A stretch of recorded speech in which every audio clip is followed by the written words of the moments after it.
नमस्कार, मैं छत्तीसगढ़ अखबार के YouTube चैनल इंडिया आजकल के स्टूडियो से सुनील कुमार।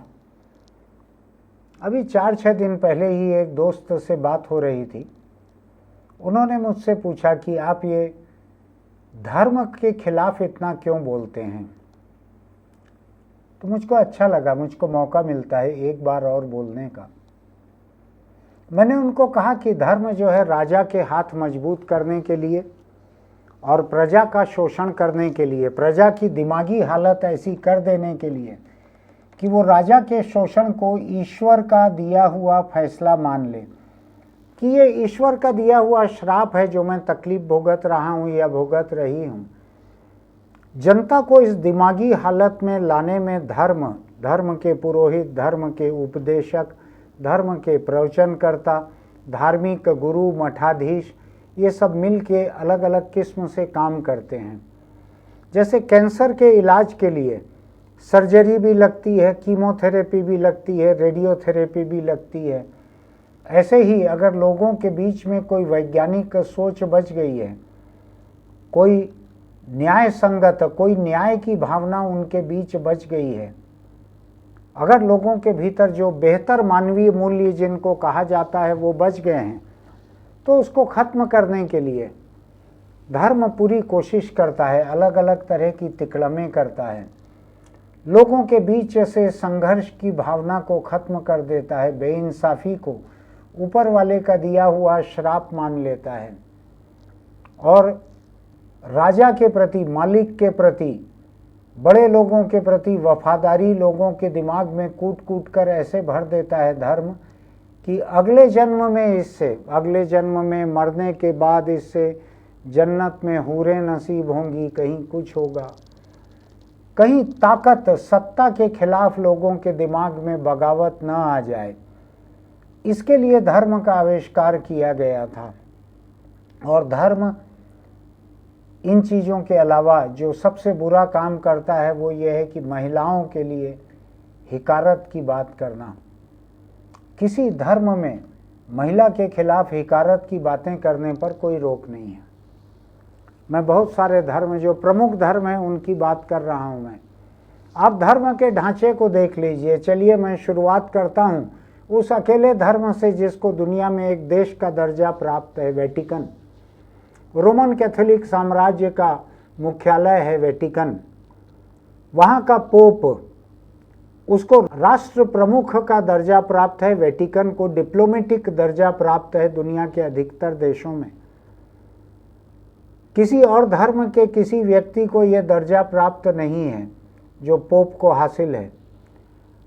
आप चर्च के पूरे साम्राज्य में देख लीजिए, पोप, बिशप, पादरी जितने हैं, महिलाओं की कोई जगह नहीं है यहाँ पे। और जो बच्चों से बलात्कार करने वाले जो पादरी हैं उनकी भी जगह है चर्च में। तो ये चर्च का हाल है।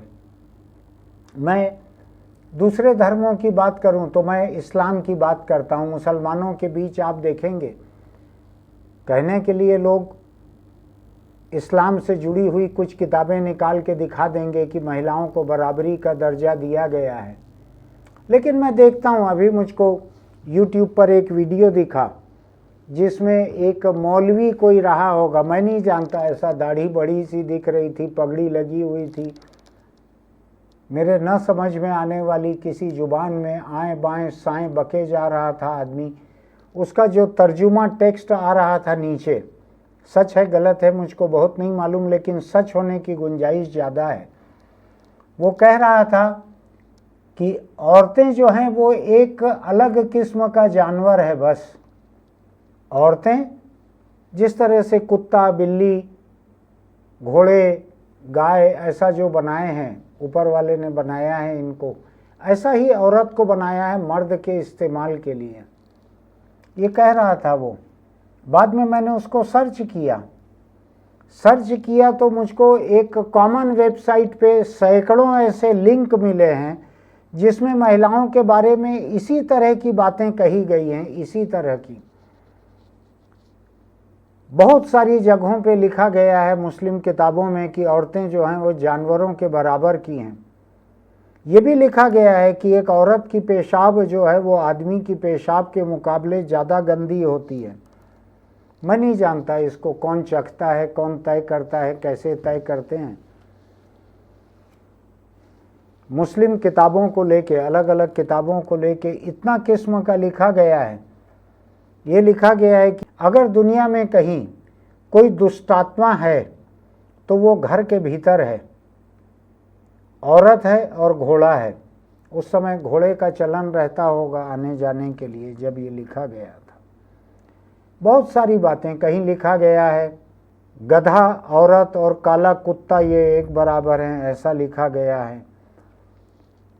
ये मैं जा रहा हूँ तो सैकड़ों ऐसे लिंक मुझको दिख रहे हैं। मैंने कुछ मुस्लिमों को ये लिंक भेजे, उन्होंने मुझको कहा कि सभी धर्म में इस किस्म के नालायक लोग भरे हुए हैं। होंगे भाई सभी धर्मों में, मैं तो एक एक करके जब जिस धर्म का मौका लगता है उसके बारे में बात करता हूँ। आज मैं इस्लाम के बारे में और इस्लाम का प्रवचन करने वाले जो लोग हैं इनके बारे में क्यों बात कर रहा हूँ, इसकी वजह आपको बतला देता हूँ। बीबीसी की एक रिपोर्ट है मेरे सामने। हिंदुस्तान में इस्लाम का एक प्रवचन करता है, प्रचारक है इस्लाम का, जाकिर नाइक। उसके खिलाफ इतने सारे केस दर्ज हैं हिंदुस्तान में कि वो बरसों से हिंदुस्तान के बाहर चल रहा है। वो इंडोनेशिया में रहता है जहां मुस्लिम प्रचारकों की बड़ी जगह है, कई और देशों में रहता है। इन दिनों पाकिस्तान के प्रधानमंत्री का मेहमान बनकर जाकिर नाइक पाकिस्तान गया हुआ है। मुस्लिम देश है पाकिस्तान, प्रधानमंत्री ने बुलाया है, वहाँ पे आबादी का अधिकतर हिस्सा मुस्लिम है। जाकिर नाइक जो कह रहा है वहाँ जाकर महिलाओं के बारे में, दूसरी चीज़ों के बारे में, उसको लेके मुस्लिम आबादी इसके ऊपर भड़की हुई है। मुस्लिम पत्रकार, मुस्लिम लेखक, मुस्लिम नेता, मुस्लिम महिलाओं की बारी तो बाद में आ रही है भड़कने में। मुस्लिम महिलाओं के खिलाफ जैसी अपमानजनक बातें ये कर रहा है जाकिर नाइक वहाँ जाकर। है हिंदुस्तानी, पासपोर्ट इसका हिंदुस्तानी रहा होगा अगर भारत सरकार ने रद्द नहीं कर दिया होगा तो। लेकिन जो कह रहा है वहाँ जाकर वो इस तरह की गंदी बातें ये कह रहा है, महिलाओं के लिए इतनी अपमानजनक बातें कह रहा है। और ये 30 सितंबर को पाकिस्तान पहुंचा है, 30 दिन के लिए गया है, 1 महीने के लिए। पाकिस्तान के प्रधानमंत्री शहबाज शरीफ से इसकी मुलाकात हुई है। शहबाज शरीफ ने कहा कि मुसलमानों को जाकिर नाइक पर गर्व है। ये जाकिर नाइक कैसा इंसान है, क्या बोलता है, इसको सुनिए। अगर आप मुस्लिम हैं तो उसके बाद तय कीजिएगा कि आपको इसके ऊपर गर्व करना है कि नहीं करना है। उन्होंने कहा, जब जाकिर नाइक से पाकिस्तान की लड़कियों ने रूबरू पूछा, रूबरू, इस्लाम में किसी मर्द के लिए एक से ज़्यादा लड़कियों से शादी करना क्यों मान्य है, क्यों इजाज़त है इस्लाम में।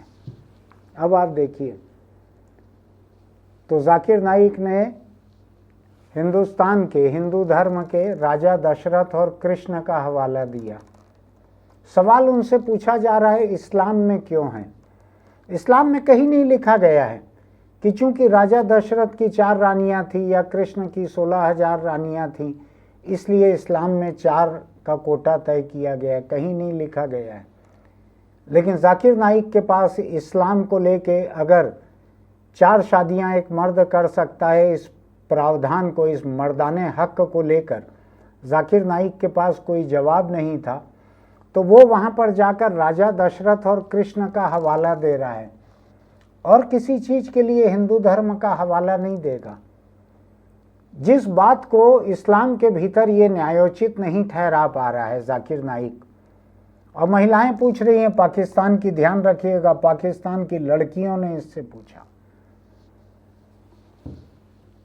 पाकिस्तान की लड़कियों ने इससे जाकिर नाइक से पूछा, नशा इतना फैल रहा है चारों तरफ, बच्चों का यौन शोषण हो रहा है चारों तरफ, और इसको रोकने के लिए मुस्लिम धर्मगुरु कुछ भी नहीं कर रहे हैं।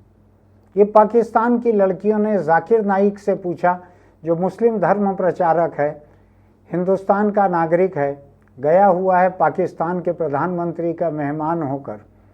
उसने कहा इन बुराइयों को इस्लाम के साथ जोड़कर नहीं देख सकते। क्यों नहीं देख सकते भाई? अगर मुस्लिम देशों में मुस्लिम अगर ऐसे काम कर रहे हैं तो क्यों नहीं देख सकते?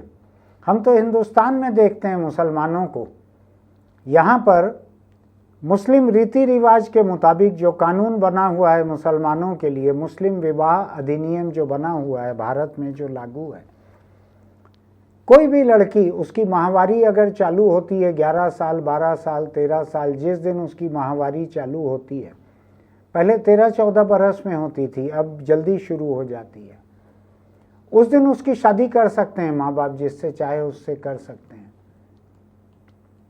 खाड़ी के देशों से, अफ्रीका के देशों से मरणासन्न बूढ़े आते हैं 2-3 लोगों के सहारे से चलते हुए, और हैदराबाद जैसी जगह में ऐसी लड़कियों की, मुस्लिम नाबालिग बच्चियों की, 11 साल 12 साल की लड़कियों की शादी कर दी जाती है बूढ़े लोगों से। कुछ लोग वहीं किसी होटल में महीना 2 महीना उसके साथ ऐश करते हैं, उसको तलाक दे के चले जाते हैं। कुछ अपने देश ले जाते हैं, अफ्रीका के देश ले जाते हैं, खाड़ी के देश ले जाते हैं, वहाँ जी भर जाता है, फिर उसको तलाक दे देते हैं। सब कुछ आसान है महिला के खिलाफ। 12 साल की लड़की क्या विरोध कर सकती है जब उसको किसी दूसरे देश ले जाएंगे? क्या विरोध होगा? क्या विरोध कर सकती है? क्या जुबान है उसकी? न वो पढ़ लिख पाई है, ना आर्थिक रूप से आत्मनिर्भर है। दूसरे देश में दूसरी जुबान में जाके वो क्या कर लेगी? ये मुस्लिम लड़की के साथ हिंदुस्तान में होता है। ये जाकिर नाइक जिस देश से बड़ा हुआ है, यहाँ पे मुस्लिम लड़की के साथ ये होता है। आपको बतलाऊं मैं, हैदराबाद शहर जो बदनाम है इन बातों के लिए, वहाँ की एक मुस्लिम महिला ऐसी शादियों के खिलाफ, बच्चियों की शादियों के खिलाफ अभियान चलाती है। वहाँ पे उसको तरह तरह की धमकियाँ मिलती हैं उस महिला को, लेकिन चला रही है वो। मैंने इंटरव्यू करने की कोशिश की थी, वो तैयार नहीं हुई इस बात के लिए, लेकिन चला रही हैं अभियान वो।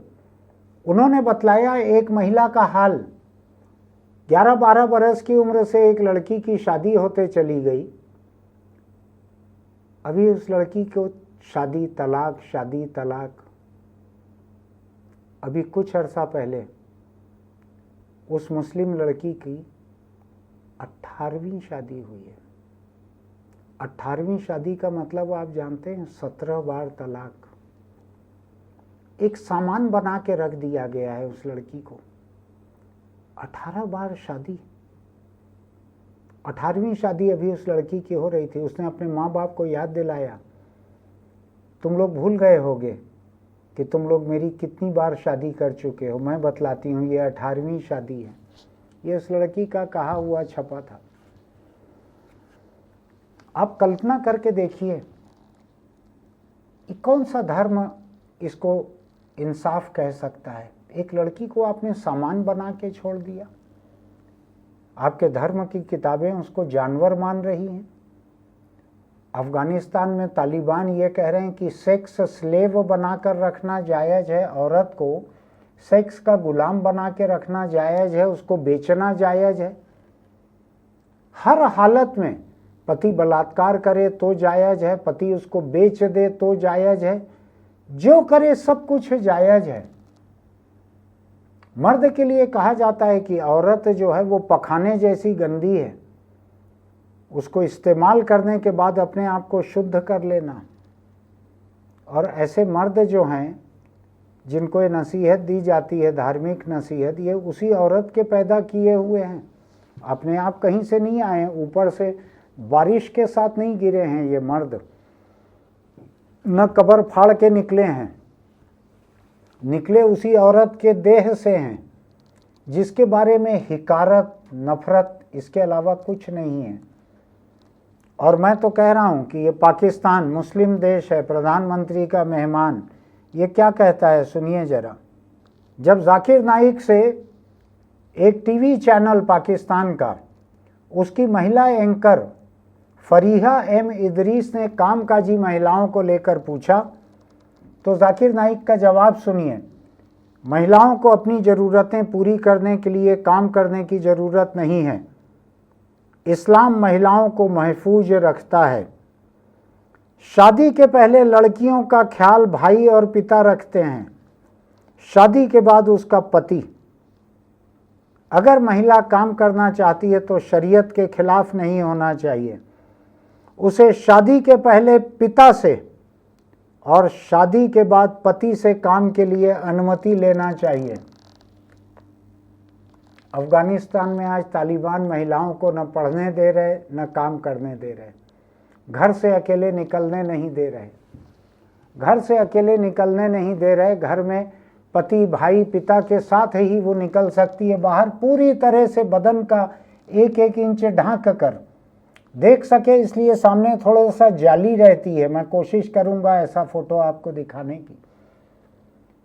उसको एक सामान की तरह पैक कर दिया गया है, पूरा पैकिंग में ही वो बाहर निकल सकती है। पढ़ने की इजाज़त नहीं है, काम करने की इजाज़त नहीं है। संयुक्त राष्ट्र संघ की एजेंसियों ने अफगानिस्तान की तालिबान सरकार को चेतावनी दी कि हम यहाँ राहत, मदद, राशन, इलाज ये सब काम नहीं कर पाएंगे अगर यहाँ की महिलाएं हमारे साथ काम नहीं करेंगी तो। तालिबान ने इजाज़त नहीं दी। भूखे मर जाएंगे लेकिन औरत न पढ़ेगी न काम करेगी। ये जाकिर नाइक जो कह रहा है ये कमोबेश उसी तरह की बात कह रहा है। लेकिन मैं आपको एक दूसरी बात दिलचस्प बताता हूँ। शादी के पहले लड़कियों का ख्याल भाई और पिता रखते हैं, जबकि शादी के बाद उसका पति उसे शादी के पहले पिता से और शादी के बाद पति से काम की अनुमति लेनी चाहिए। आपको कुछ याद पड़ता है? ये मुस्लिम धर्म प्रचारक है, मुस्लिम देश में जाके बोल रहा है, लेकिन ये बात याद पड़ती है। यहाँ से आप जाकिर नाइक का नाम हटा दो और यहाँ मनुस्मृति जोड़ दो। मनुस्मृति और क्या कहता है? ठीक यही कहता है कि औरत जो पहले पिता की आश्रित रहती है, फिर पति की आश्रित रहती है और विधवा हो जाती है, वो, ये मेरा शब्द नहीं है, मनुस्मृति का शब्द है, विधवा हो जाती है तो पुत्र की आश्रित रहती है। गुलाम रहेगी औरत, पिता की, पति की, फिर पुत्र की। एक न एक मर्द उसकी जिंदगी में उसका मालिक बन के रहेगा औरत का। मनुस्मृति ये कहता है। आपको लगेगा कि ये जाकिर नाइक जो है मनुस्मृति पढ़ के वहाँ पे बात कर रहा है पाकिस्तान में। धर्म का हाल इसी तरह का है। अधिकांश धर्मों का औरत के बारे में धर्म की सोच इसी तरह की है। बहुत से अलग अलग धर्मों की, मैं सारे धर्मों को एक साथ झाड़ू लगा के एक साथ किनारे नहीं करूँगा। कोई धर्म ऐसा हो सकता है जिसमें बराबरी का दर्जा हो औरत के लिए, मुझको अभी याद नहीं है। मैंने जितने बौद्ध मठों की तस्वीरें देखी है मुझको उसमें औरत नहीं दिखती। मैं जितने जैन समाज के जितने महाराज साहब देखता हूँ उसमें मुझको औरतें साध्वी की तरह नीचे दिखती हैं। जो पुरुष सन्यासी हैं वही उसमें कर्ता धर्ता हैं, वही प्रमुख हैं। मैंने गुरुद्वारों के बारे में नहीं सुना कि वहाँ पे ग्रंथी जो हैं महिलाएं हैं वो पाठ करती हूँ, मैंने नहीं सुना है। अगर होगा तो मुझको खुशी होगी सुधार करने में अपने आप को। 4 शंकराचार्य, औरत न शंकराचार्य कभी बनी ना आगे बन सकती। मंदिर के पुजारी औरत न बन सकती न बनेगी। हालत ये है, देवी का अगर मंदिर है वहाँ प्रतिमा के कपड़े अगर बदलना है तो पुरुष पुजारी बदलता है, महिला को वहाँ भी जगह नहीं मिली हुई है। दक्षिण भारत के कई मंदिरों के ऊपर मैं कई बार आपके सामने कैमरे के सामने बोल चुका हूँ, औरत का वहाँ घुसना मना है। 11 साल से लेके 55 साल तक जो उसका माहवारी का वक्त रहता है, उस उम्र की लड़की का भीतर घुसना मना है। चाहे माहवारी न भी चलती रहे तो भी घुसना मना है उसका। ऐसा ही कुछ किसी किसी जगह दरगाह का भी मुझको याद पड़ रहा है, शायद मुंबई में हाजी अली दरगाह में या कहीं पर जाने की मनाही है, शायद कह रहा हूँ मैं। लेकिन केरल का ये मंदिर जो है इसका तो आंदोलन चला था वहाँ पे लगातार, आपको याद होगा। अब मैं जाकिर नाइक, हिंदुस्तानी मूल का, हिंदुस्तान के बाहर चल रहा, यहाँ से एक किस्म से फरार, पाकिस्तान गया हुआ मुस्लिम धर्म प्रचारक, ये महिलाओं के बारे में और क्या बोल रहा है। वहाँ जाकर टेलीविज़न पर उसने कहा महिलाओं को मीडिया में कैमरे के सामने नहीं आना चाहिए। अच्छा, जो महिला इंटरव्यू कर रही थी इसका, जाकिर नाइक का, वो महिला ही थी। जाकिर नाइक ने कहा महिलाओं को मीडिया में कैमरे के सामने नहीं आना चाहिए। अगर वह कैमरे में पूरे नकाब के साथ आ रही है तो कोई गलत नहीं है, शायद गलत नहीं है। लेकिन अगर महिला भले ही हिजाब में है लेकिन उसका चेहरा दिख रहा है तो यह गलत है। मैं आपको बतलाता हूं एक बात। मैं फिलिस्तीन जाते हुए महीना भर में मुस्लिम देशों से गुजरा। हमारा शांति कारवां, अमन कारवां पाकिस्तान, ईरान ऐसे होते हुए आगे बढ़ा था। मैंने ईरान से ज्वाइन किया था उसको। ईरान बहुत दकियानूसी देश माना जाता है, धर्म कट्टर है, मुस्लिम है, शिया मुस्लिम है। लड़कियों को और महिलाओं को आदमियों के साथ कई तरह की इजाज़त नहीं है। हम जिन दफ्तरों में बैठकर वहाँ काम करते थे, रास्ते में वहाँ खाने के वक्त महिलाएं एक कमरे में खाती थी इकट्ठा होकर, आदमी एक कमरे में खाते थे। लेकिन चेहरा ढका नहीं रहता था, बाल ढके रहते थे हिजाब से। उस वक्त की बात, आज से 10-15 बरस पहले। लेकिन चेहरा खुला रहता था महिलाओं का, चेहरा ढांकने की कोई बंदिश ईरान में भी नहीं थी, जो सबसे कट्टर धर्म वाला है। हिजाब की बंदिश थी। अब उस देश में बगावत चल रही है, वहाँ हिजाब भी महिलाएं जला रही हैं, फेंक रही हैं, बाल खुले अपने फोटो वीडियो पोस्ट कर रही हैं। सरकार पलट गई है उस देश की। अब वहाँ पर एक कम कट्टरवादी, कम कट्टरपंथी, कम दकियानूसी राष्ट्रपति है। ये ईरान का हाल बता रहा हूँ आपको मैं। हम उसके बाद कई दूसरे देशों में गए। हम टर्की गए, सीरिया गए, इजिप्ट गए, फिलिस्तीन गए। कहीं पर भी चेहरा ढांकने की बंदिश नहीं थी मुस्लिम लड़कियों के और महिलाओं के लिए। कहीं पर हिजाब लगाने की बंदिश थी, कहीं पर नहीं थी। कहीं लड़कियां, महिलाएं अपने मर्जी से बांधती थीं, कहीं नहीं बांधती थीं। लेकिन ये जाकिर नाइक जो है पाकिस्तान जाकर बोल रहा है महिलाओं को मीडिया में कैमरे के सामने नहीं आना चाहिए। अगर वह कैमरे में पूरे नकाब के साथ आ रही हैं तो शायद कुछ गलत नहीं है, शायद पूरा नकाब रहना चाहिए। लेकिन अगर महिला भले ही सही हिजाब में है और उसका चेहरा दिख रहा है तो यह गलत है। अब इसका तर्क सुनिए, जाकिर नाइक का तर्क सुनिए इस आदमी का।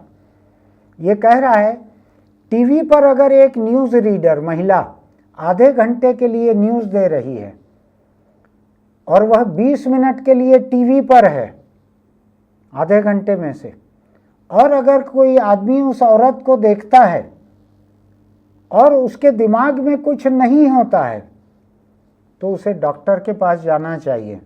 जरूर उस आदमी में कुछ समस्या है।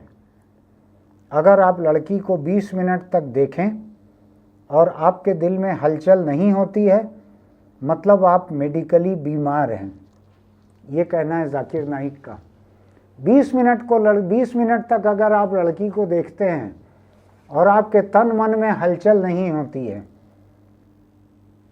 तो आप मेडिकली बीमार हैं, डॉक्टर के पास जाना चाहिए, ऐसा कहना है इसका।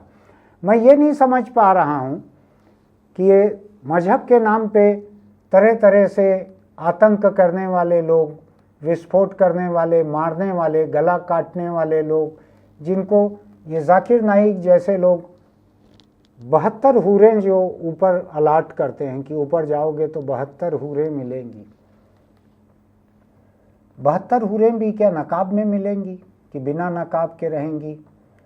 वो 72 हूरें जो हैं क्या वो भी पखाने जितनी गंदी रहेंगी कि वो हूर है इसलिए इंसानी औरत जितनी गंदी नहीं रहेगी? क्या रहेगा उसका 72 हूरों का? अगर नकाब में रहेंगी तो पहचानेगा कैसे आतंकी वहाँ जाकर? जिसको वहाँ 72 हूरें मिलेगी वो क्या नंबर डाल के रखेगा सबके ऊपर? क्या करेगा? और हूर का चेहरा ढके रहेगा और मान लीजिए हटा दिया उसने और 20 मिनट देख लिया तो क्या करेगा उस हूर का? वो रेप करने लगेगा उसके साथ या उसको मिलेगी ही रेप करने के लिए? क्या रहेगा? इधर नीचे तो 4 है, ऊपर 72 मिलने लगेंगी, क्या होगा?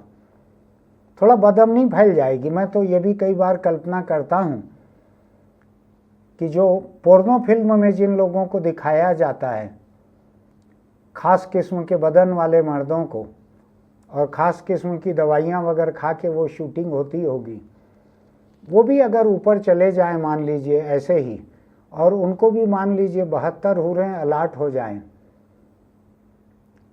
1 महीना लगेगा 72 हूरों का उपभोग करने में।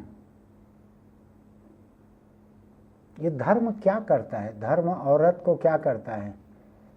और मान लीजिए धरती पर कोई महिला आतंकी है, वो मजहब के लिए आतंक करती है और मारी जाती है, वो ऊपर जाएगी तो उसको क्या होगा? उसको 72 मर्द अलाट किए जाएंगे कि नहीं किए जाएंगे? कि स्वर्ग पहुंच के भी, जन्नत पहुंच के भी ये बेइंसाफ़ी जारी रहेगी? क्या कहना है जाकिर नाइक का? मेरे से मुलाकात नहीं हुई है, कोशिश करूंगा एक आध बार मैं जूम पे अगर कहीं मिल जाए, बात करने तैयार हो जाए तो। 20 मिनट अगर औरत को देख ले, लड़की को, और दिल में हलचल ना हो तो मेडिकली बीमार हो गया मर्द। यानी जाकिर नाइक जो है वो 21वें मिनट में तो फिर बलात्कारी में तब्दील हो जाएंगे अगर 20 मिनट देख लेंगे तो। या हो सकता है कि ये परमानेंट मेडिकल पेशेंट ही रहते हों, मरीज रहते हों, इलाज के बीच में बाहर आके प्रवचन देते हों। अब मैं नहीं जानता, पाकिस्तान टीवी का ये इंटरव्यू जो है, इस इंटरव्यू में महिला को इन्होंने कितनी देर देखा है या नज़रें चुरा ली हैं, क्या किया है मुझको नहीं मालूम है। पाकिस्तान के लोगों ने क्या कहा है, और मैं आपको बतला दूं, मैं बीबीसी की रिपोर्ट से पढ़कर इसको बतला रहा हूं। पाकिस्तान मूल के एक पत्रकार मोईद पीरजादा ने लिखा है कि शरीफ और जरदारी ने, यानी जो सत्ता है वहाँ पे आज, उन्होंने जाकिर नाइक को बुलाकर एक अच्छा काम किया है, क्योंकि पाकिस्तानियों ने जाकिर नाइक को बेपर्दा कर दिया, बेनकाब कर दिया, इसकी घटिया बातों को बेनकाब कर दिया। पाकिस्तान के लोगों ने जिस तरह से जाकिर नाइक से सवाल पूछे, उससे वह पूरी तरह बेपर्दा हो गए। सबसे हैरान करने वाली बात यह है कि भारत के मुसलमानों ने इस आदमी को स्कॉलर, धर्म के विद्वान का तमगा दे रखा है। भारत के मुसलमान हमको भी समझाएं कि क्या ये विद्वान है ये, ऐसा उन्होंने पूछा है। एक पाकिस्तानी पत्रकार ने वहाँ के एक राजनीतिक विश्लेषक वसीम अल्ताफ़ से पूछा, तो वसीम अल्ताफ़ ने कहा, मैं समझता हूँ कि पाकिस्तान में आकर जाकिर नाइक ने जो कुछ कहा, उससे यह साफ हो गया है कि इंडिया ने इनके साथ कोई ज्यादती नहीं की थी। उन्होंने कहा, अगर ये सब नहीं होता तो अभी तक पाकिस्तान के लोग ये मानते थे कि भारत में उनके साथ अन्याय हुआ था। अब पूरी कौम को पता लग गया है कि इंडिया ने जाकिर नाइक के साथ जो कुछ भी किया था वो दुरुस्त था। उन्होंने कहा कि इंडिया में ये तकरीरें करते थे, कंट्रोल्ड तकरीरें, यानी मिलीजुली कुश्ती, कि ये जो बोल रहे हैं उसमें सवाल कौन करेंगे, सब फिक्स रहता था।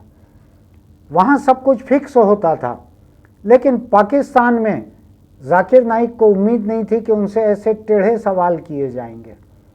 यहाँ टेढ़े सवाल हुए तो वो आपा खो बैठे। पाकिस्तान के नौजवानों ने जाकिर नाइक की पोल खोल दी। उन्होंने अपनी खुद की सरकार को हिकारत से देखते हुए वसीम अल्ताफ़ ने कहा कि हमारी सरकार का भी ये स्तर है, हम प्रधानमंत्री शहबाज शरीफ से और क्या उम्मीद कर सकते हैं। इनके लिए जाकिर नाइक विद्वान है बहुत बड़ा। पाकिस्तान के और बहुत सारे लोगों ने जाकिर नाइक के खिलाफ लिखा है, जाकिर नाइक के खिलाफ कहा है। एक अंतर्राष्ट्रीय राजनीति पे बोलने वाले पाकिस्तानी टिप्पणीकार कमर चीमा ने अपने पॉडकास्ट में कहा, जाकिर नाइक तकरीबन 1 महीने के लिए पाकिस्तान में हैं और वो हर रोज़ पाकिस्तानियों की बेइज्जती कर रहे हैं। उन्होंने कहा, जिस दिन से पाकिस्तान आए हैं ये हर रोज़ अपने आप को एक्सपोज कर रहा है। क्या मकसद है इसका यहाँ आने का?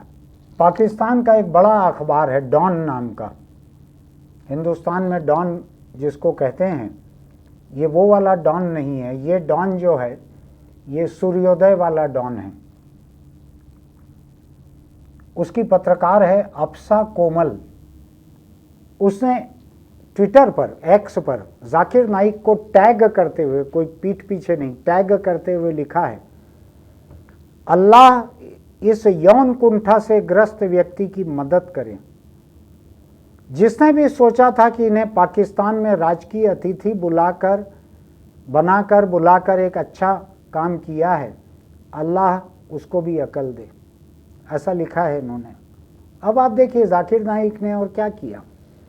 जाकिर नाइक को पाकिस्तान में एक बच्चियों के अनाथालय में ले गए और वहाँ की जो प्रतिभाशाली टैलेंटेड लड़कियां थी उनका सम्मान करने के लिए इसको ले गए। वहाँ पे इज्जत बख्शी, इसको चीफ गेस्ट बना के ले गए। जब बच्चियों को मंच पे बुलाया गया, अनाथाश्रम की बच्चियों को मंच पे बुलाया गया, तो जाकिर नाइक मंच से ये कहते हुए उतर गया कि वो नामहरम लड़कियों को नहीं देख सकता। नामहरम का मतलब ऐसी अविवाहित लड़कियां जिनसे कोई खून का रिश्ता ना हो, जाकिर नाइक का खून का रिश्ता ना हो, ऐसी अविवाहित लड़कियों को नहीं देख सकता बोल के स्टेज से उतर गया ये आदमी।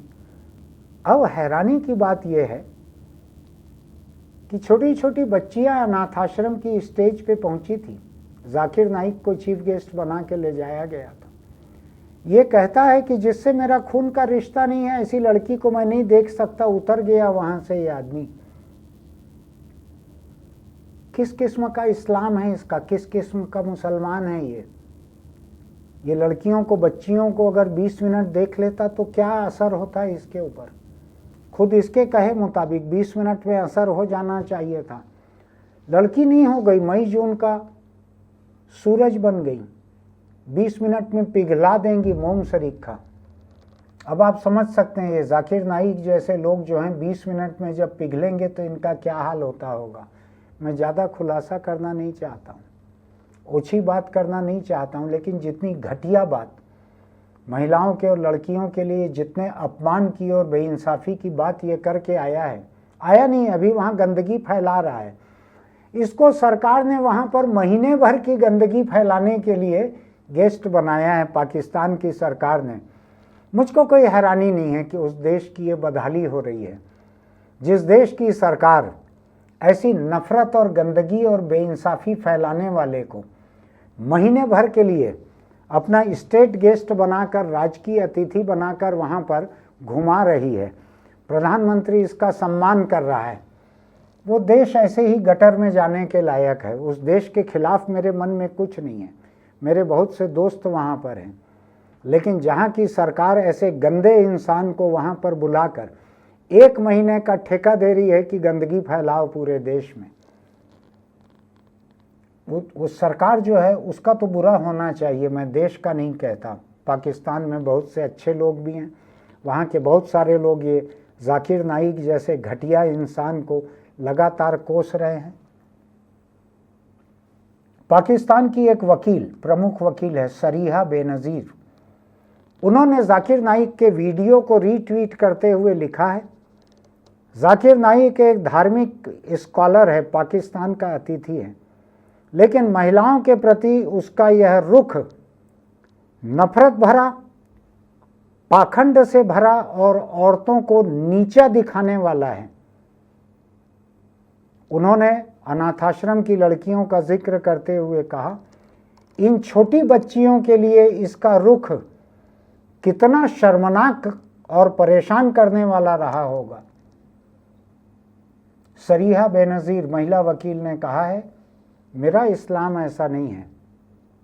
खुद पाकिस्तान जो एक मुस्लिम देश है, वहाँ की तमाम बड़े बड़े लोग, जो विद्वान जो हैं, पत्रकार, वो लोग, वकील, ये लोग कह रहे हैं कि ये घटिया बातें कर रहा है, इस्लाम ऐसा ख़राब नहीं है। लेकिन कह रहा है जाकिर नाइक पे हिंदुस्तान में 2 समुदायों के बीच नफरत और दुश्मनी फैलाने का जुर्म दर्ज है, कई तरह के मामले दर्ज हैं।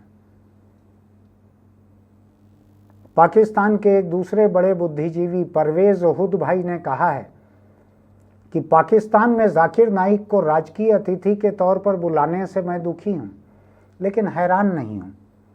सरकार आग में घी डालने का काम कर रही है। उन्होंने कहा, सऊदी अरब रूढ़िवादी इस्लाम से दूर हट रहा है, लेकिन पाकिस्तान अब इसका सक्रिय संरक्षक, एक एक्टिव पैटर्न बन रहा है इसका। क्या कहूँ मैं, इसकी गंदगी जारी है। मुझको अभी नीचे जाके ब्रश करना पड़ेगा जितना मैंने इसकी बातों को निकाला है अपने मुंह से। आप भी इसको सुनने के बाद में जाके कान वान जरा साबुन से अच्छे से धो के, कुछ डेटॉल वगैरह हो, कुछ हो तो लगा लीजिएगा कानों में। इतनी गंदगी किसी इंसान के लायक नहीं है। ये परले दर्जे की गंदगी है, धर्म के नाम पर गंदगी है। मेरे बहुत से मुस्लिम, बहुत से ईसाई दोस्त हैं, इतनी गंदगी की बात करने वाला कोई भी नहीं है, लेकिन ऐसी गंदगी कई तरह के धर्मों में रहती है। मैं बतलाता हूँ आपको, मुझको कुछ पुरानी बातें कभी कभी मैं भूल भी जाता हूँ। 2008 में छत्तीसगढ़ में भाजपा की सरकार थी। डॉक्टर रमन सिंह मुख्यमंत्री थे और बृजमोहन अग्रवाल उस वक्त संस्कृति, पर्यटन, धर्मस्व इन सब के मंत्री थे। और बृजमोहन अग्रवाल ने राजिम के पुन्नी मेले को राजिम कुंभ में तब्दील कर दिया था। राजिम कुंभ में, आपको याद होगा, बरसों तक चला राजिम कुंभ। उस राजिम कुंभ में देश भर से साधुओं को, सन्यासियों को, धर्म गुरुओं को, हिंदू, उनको बुलाया जाता था वहाँ पे। मुझको ध्यान है एक वक्त तो एक ऐसी चिट्ठी संस्कृति विभाग में पहुँची थी जो किसी एजेंसी से ने लिखी थी, और उन्होंने कहा था कि आपके राजिम कुंभ में आप बुलाते हैं साधुओं को, हम इतने रुपए रोज पर साधु सप्लाई कर सकते हैं। ये चिट्ठी आई थी छत्तीसगढ़ सरकार में। बाद में सरकार ने उसको दबा दिया। बृजमोहन अग्रवाल के विभाग में ही पहुंची थी।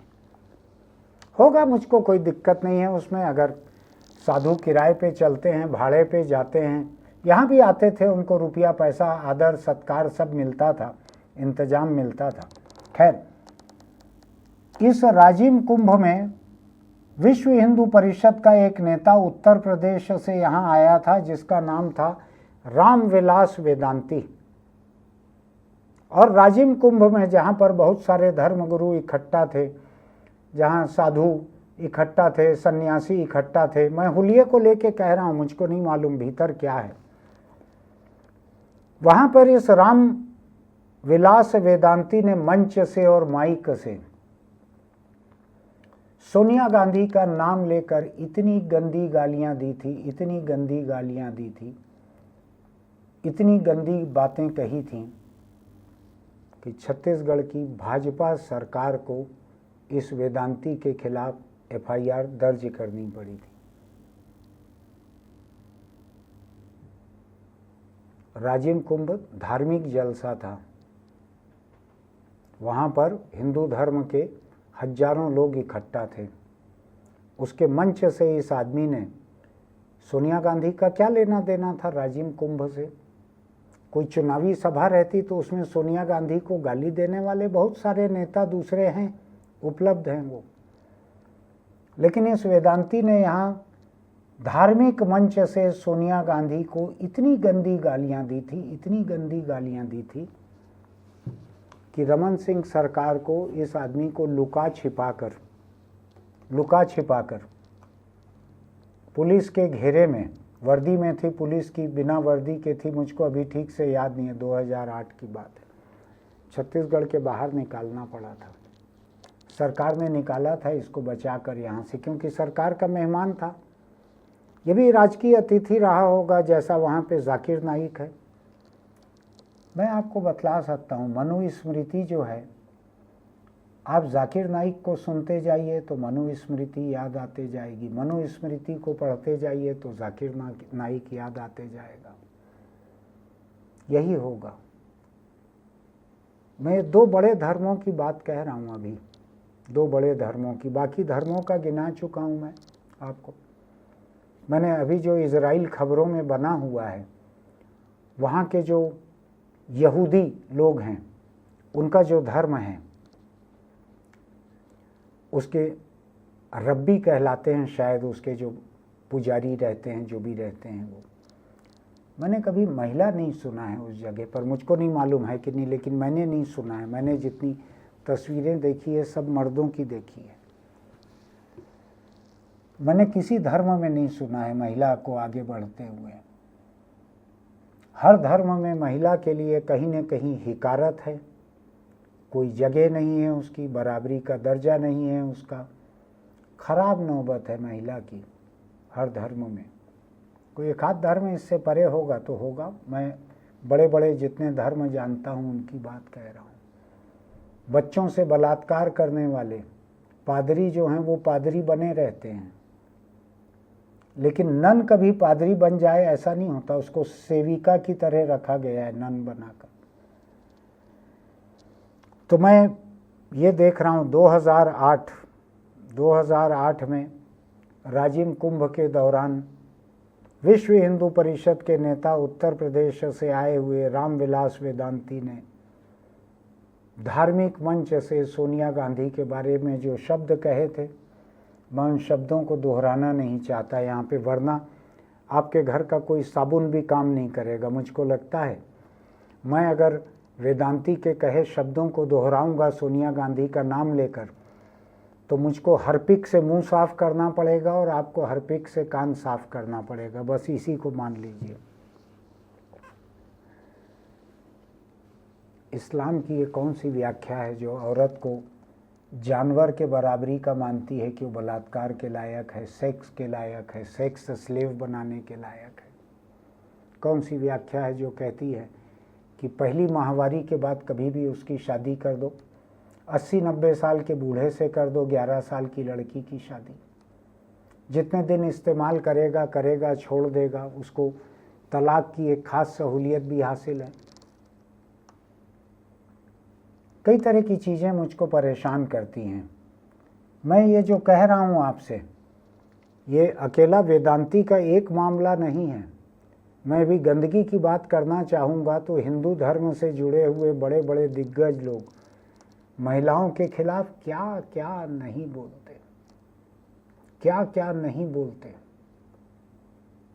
उसको पाप की जड़ मान लेते हैं, उसको क्या नहीं कहते हैं। मैं उतनी गंदी बातें कहना नहीं चाहता। आप चाहें तो ढूंढ कर कहीं मनुस्मृति पढ़िएगा, दूसरी धार्मिक किताबें पढ़िएगा। आपको कुछ अर्सा पहले मैंने बतलाया था ना, अभी यहाँ एक पंडित जी को मैंने बुलाया था, कोई तीज वगैरह हरतालिका व्रत कथा कुछ थी, उसमें था ना, पति के लिए उपवास न करने वाली महिला अगले जन्म में क्या बनेगी कहीं, और जो पानी पी लेगी वो क्या बनेगी, जो झपकी लग जाएगी वो क्या बनेगी, जो उपवास में खा लेगी। यानी मादा अजगर बनाने से लेकर, कुतिया बनाने से लेकर, सूरी बनाने से लेकर, क्या क्या उन्होंने, क्या क्या केंचुआ, क्या क्या नहीं बनाया था। जितने किस्म के निकृष्ट प्राणी हो सकते हैं, औरत को सब कुछ बना दिया था। तो ये हिकारत जो है, आप सोच के देखिएगा, धर्म को लेके हर धर्म को सोचिएगा। किसी भी धर्म के लोग मिले उनसे पूछिएगा कि तुम्हारे धर्म में औरत का क्या दर्जा है, कितनी बराबरी हासिल है। आपको पता लगेगा ये जाकिर नाइक जो है कई धर्मों के भीतर बैठे हुए हैं, ये अलग अलग रंग के कपड़े पहनते हैं, अलग अलग किस्म की बातें करते हैं।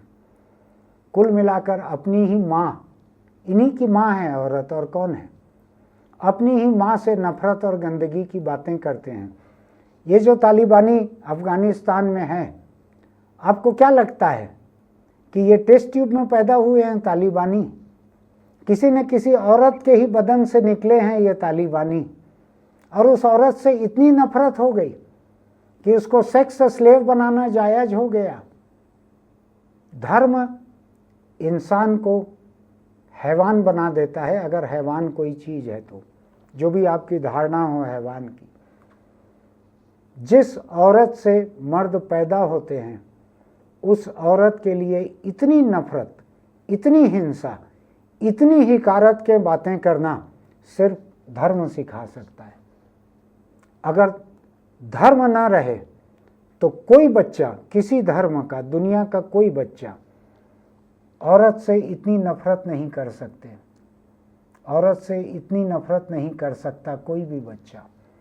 ये धर्म उसको लैस करता है इस नफरत से।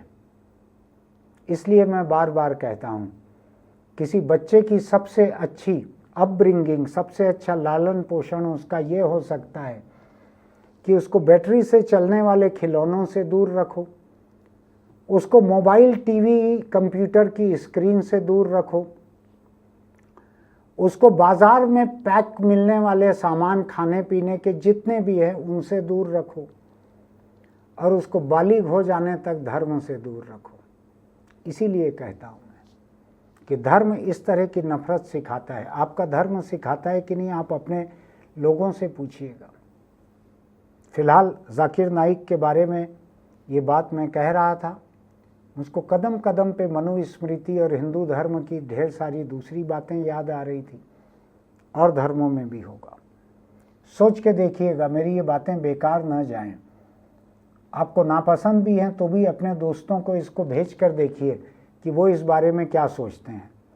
आपको लगता है कि मैं गंभीरता से, ईमानदारी से ये बात कह रहा हूँ, तो आपको इसको हिंदू, मुस्लिम, सिख, ईसाई तमाम आस्थावान लोगों को भेजिए। मेरे किस्म के नास्तिक 0.001% भी नहीं है हिंदुस्तान में, तो मेरे जैसे लोगों को ढूंढने की कोशिश मत कीजिएगा, उतनी जहमत मत उठाइएगा। इसको भेज के देखिए। आपको अगर मेरी बात अच्छी लगती है, ये एडिटोरियल अच्छा लगता है, तो हमारे YouTube चैनल इंडिया आजकल को लाइक कीजिएगा, नोटिफिकेशन की बटन दबाइएगा, नीचे कमेंट बॉक्स में लिखिएगा कि आप मेरी बातों से सहमत, असहमत जो भी हैं, इस मुद्दे पर आपका क्या कहना है। बहुत खराब बातें हैं।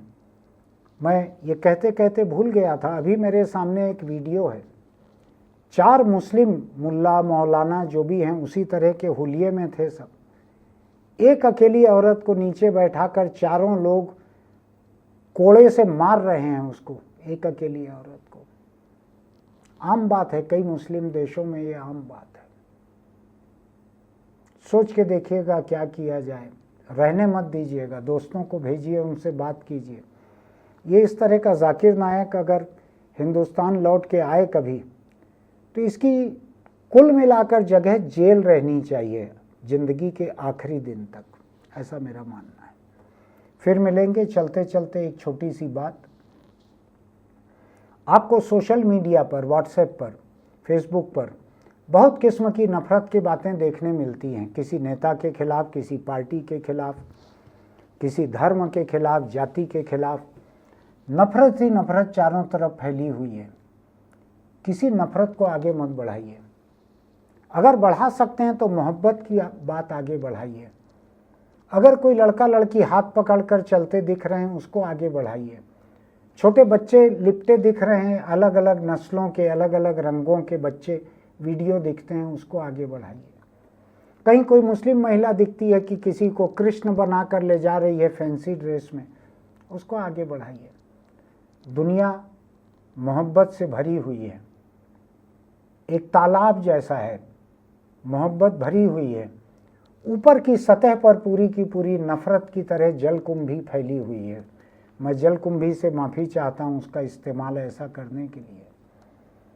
जलकुंभी की तरह नफरत ने पूरे तालाब के, मोहब्बत के पानी को ढांक रखा है, और हमको लगता है कि पूरा हरा ही है तालाब और कुछ नहीं है। ऐसा है नहीं। तो मेरी छोटी सी सलाह ये है, मोहब्बत की बातों को लाइक कीजिए, सद्भावना की बातों को लाइक कीजिए। अगर धीरे धीरे आप लाइक करेंगे, रीपोस्ट करेंगे, सद्भावना का कमेंट करेंगे, तो मैं आपको बताऊं क्या होगा। तो फेसबुक और इंस्टाग्राम जैसे सोशल मीडिया प्लेटफॉर्म आपको मोहब्बत की बातें ज़्यादा दिखाएंगे। अगर आप नफ़रत की बातों को ज़्यादा पसंद करेंगे, भेजेंगे दोस्तों को, रीपोस्ट करेंगे, तो आपको नफ़रत ज़्यादा दिखाएगा। इनका कंप्यूटर वैसा ही है। मुझको नफ़रत दिखाना अभी तकरीबन बंद कर चुका है। बीच बीच में सैंपल के बतौर दिखाता है मुझको फेसबुक नफ़रत की बात, कि ये नफ़रत जिंदा है, भूल मत जाना इसको, इसके खिलाफ बोलना और लिखना जारी रखना, मान लो ऐसा कहता है फेसबुक। जब वो पूछता है ना मुझको what is on your mind, पूछता है जब फेसबुक, तो मैं समझ जाता हूँ कि मुझको नफ़रत के खिलाफ कुछ लिखना है अभी। आप कभी नफ़रत की बातों को पसंद मत कीजिए, आगे मत बढ़ाइए। उसकी वजह बताता हूँ। आप तो आज इस नफ़रत से जूझ लेंगे, इस नफ़रत को बढ़ा देंगे, कल के दिन हो सकता है इस नफ़रत से पैदा होने वाली कई और किस्म की नफ़रत इसके जवाब में जो पैदा होगी, आपकी अगली पीढ़ी को सुरक्षित नहीं रहने देगी। ये ध्यान रखिएगा। अगर आप नफ़रत बढ़ाते चलेंगे, आपकी आने वाली पीढ़ियां महफूज नहीं रहेंगी, सुरक्षित नहीं रहेंगी। फिर मिलेंगे।